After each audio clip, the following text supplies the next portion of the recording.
நண்பர்களே வணக்கம். என்னோட நல்ல நேரம் சேனலுக்கு உங்களை வரவேற்கிறதுல நான் ரொம்பவுமே மகிழ்ச்சி அடைகிறேன்.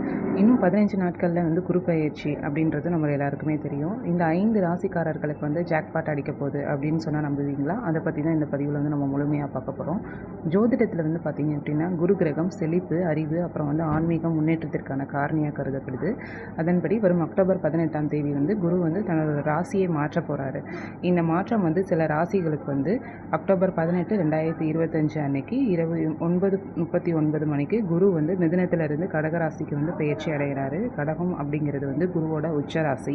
இந்த பெயர்ச்சி உணர்ச்சி, வளர்ச்சி, குடும்ப மகிழ்ச்சி, அதுக்கப்புறம் நிதி மேம்பாடு, சுகாதார நன்மைகளை கொண்டு வரும்.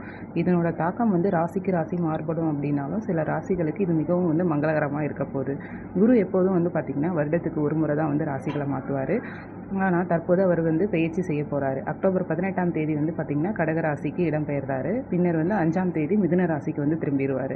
இந்த பெயர்ச்சி தொழில் முன்னேற்றம், அப்புறம் திருமணம், குழந்தை மகிழ்ச்சி, செல்வம் போன்ற வாய்ப்புகளை தரதுக்கு நிறைய வாய்ப்பு இருக்குது. கடகம் 4வது, அப்புறம் 7வது, அப்புறம் 11வது வீடுகள் போன்ற சாதகமான வீடுகளில் விழும் ராசிக்காரர்களுக்கு இந்த பெயர்ச்சி மிகவும் பயனுள்ளதாக இருக்கும்.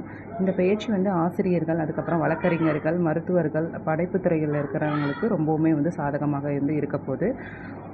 இதில் நம்ம சொன்னோம் இல்லையா, அந்த 5 ராசிக்காரர்கள். அதில் முதல்ல பார்த்திங்கன்னா ரிஷபராசி. ரிஷபராசிக்கோட குருவோட பெயர்ச்சி செல்வம், பேச்சு, அதுக்கப்புறம் குடும்பத்தோட தொடர்புடைய 2வது வீட்டில் இருக்கும்.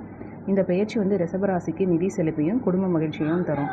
புதிய வருமான ஆதாரங்களை திறக்கும். இந்த நேரத்தில் சம்பள உயர்வு, அப்படி இல்லைன்னா வணிக லாபத்தை நீங்கள் காணலாம். சமூக உறவுகளையும் இது வலுப்படுத்தும் அப்படின்னு சொல்லலாம்.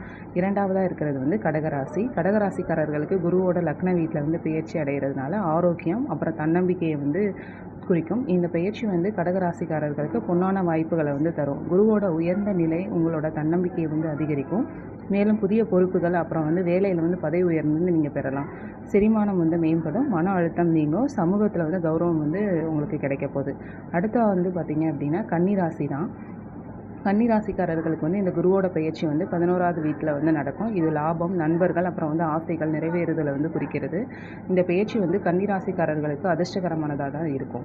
புதிய உயரத்திற்கு கொண்டு செல்லும். வருமானம் அதிகரிக்கும். நிலுவையில் உள்ள பணிகள் எல்லாமே நிறைவடையும் அப்படின்னு சொல்கிறாங்க. அடுத்து பார்த்திங்கன்னா மகர ராசி. மகர ராசிக்காரர்களுக்கு இந்த குருவோட பெயர்ச்சி 7வது வீட்டில் நடக்கும். இந்த பெயர்ச்சி மகர ராசிகளுக்கு திருமண மகிழ்ச்சியும் வணிகத்தில் கூட்டாண்மையை தரும். வாழ்க்கை துணைக்கு ஆதரவு அதிகரிக்க போகுது. சமூக வாழ்க்கையில் நேர்மறையான மாற்றங்கள் ஏற்படும். ஆரோக்கியம் நன்றாக இருக்கும்.